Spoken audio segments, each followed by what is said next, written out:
Yo, what's good? It's your man, 100 Grand Ross with The Rock Never Stops. I want to talk about how Ausar Thompson can really unlock Cade Cunningham. If you enjoy the video, smash that like button for me. Hit subscribe and the bell for notifications. Look, I don't think it's any secret that I think the world of Ausar Thompson. And if I'm honest, I think that he's probably one of the most underutilized rookies of this draft class. It's been a shame to see somebody so versatile, so athletic, so physically gifted, with such a high basketball IQ, relegated to the end of the bench almost. And every single time that Monty Williams forgets about him, he just shows over and over, even in limited minutes, why he deserves more playing time. But this is a video that I wanted to do to really talk about and dive into how I believe that he can truly unlock this team's cornerstone foundational star in Cade Cunningham. The first area is on the defensive end.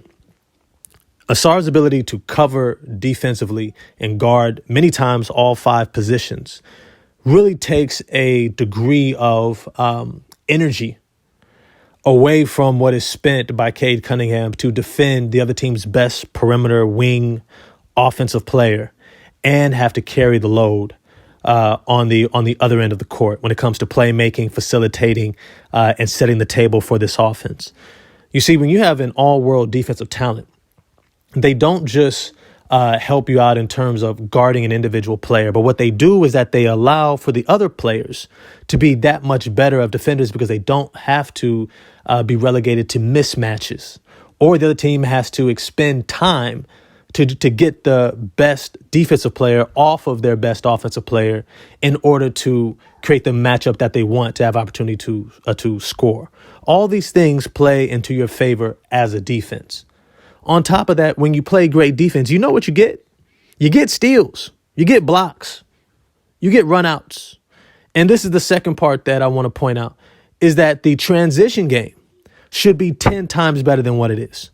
Having the rebounding capability of this team between Cade Cunningham at 6'6", 6'7", playing the point guard position, Bojan Bogdanovic, Jalen Duren, Jaden Ivey, who are all bigger players for their position, all have the ability to rebound the ball at an extremely high rate, which means that as they get defensive stops, they should be able to turn that into transition offense. And we all know the advantage of transition offense is that you catch the defense on their heels. And as a result, you're able to get into your mismatches easier, post-ups.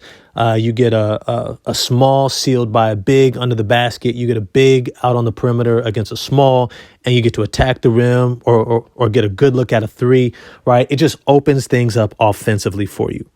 Now, what's been ironic about this team is that they've leaned, I would say, extremely heavily on their veteran scorers, whether it's been Bojan Bogdanovic, Alec Burks, and now Danilo Gallinari and Mike Muscala. These are actually who they're leaning upon to do the bulk of their scoring, to be their consistent scorers, especially when Cade Cunningham is out, right? Like a time like right now.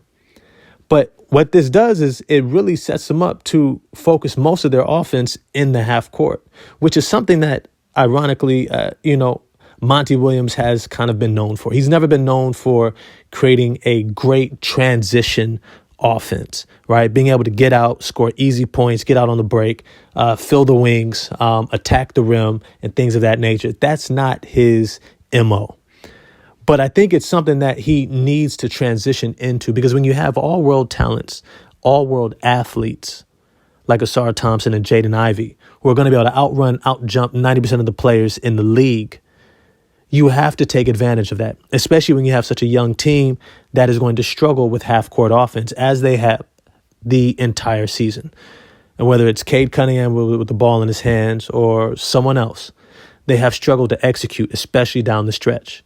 And so being able to come up with easy baskets when they won their last game, how did they close it out? By getting a defensive stop and getting out in transition and scoring easily and getting enough space between them and their opponent so that they were not able to overcome that and they were able to win, right? It was not by executing and getting a great look for the last shot. That's not how they won that game. And so another way that Ausar Thompson can unlock Cade Cunningham is by really ramping up that transition game. Now, I think in order to do that, they're going to have to take some of the shackles off of him. You're going to have to extend the leash. All right. Ausar Thompson is a really high level facilitator. When you look at when he gets that ball off of a rebound or a steal, he makes really good decisions with the ball. I would say an overwhelming majority of the time. Sometimes he gets into forcing a pass, but I only see him do that when he feels like he's not supposed to be running the point. When he gets the ball and he feels like he isn't supposed to be the one setting the table. And that's where he gets into trouble because he's second guessing himself. He's getting into his own head. What I want to see is to allow him to say, hey, if you get this rebound, take off. Everyone take off, right? Get up the court, because he's also a very selfless facilitator where he's looking to get the ball to his teammates. He's immediately having his head up and saying who's already up the lanes available to pass this ball to. And that's what you want. But even more so, I think there was a comment that was made on my last video that Cade Cunningham is really slow bringing the ball up, is really slow. And so by the time that he gets the ball after a rebound and he brings the ball up, the defense is set. The defense is back as if they've made a shot. Everyone's matched up. They're guarding the appropriate person. And now you're trying to execute in the half court. What I want to see is Jalen Duren, Cade Cunningham get that ball and immediately look up the court. Immediately look up the court. But what that's going to require is a significant shift in the philosophy of this team.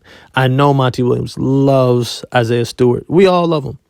But I think we all understand, especially after the last game, that he is a backup five. And that's exactly where he needs to be, splitting minutes with Jalen Duren as the backup five. Look, Wiseman, I think he deserves a chance. Probably not going to be best bet here, especially with Jalen Duren. You're not going to be able to develop both of them. Okay, let him go on. Keep Mike Muscala as your third big, right, as your third center, and start Ausar Thompson.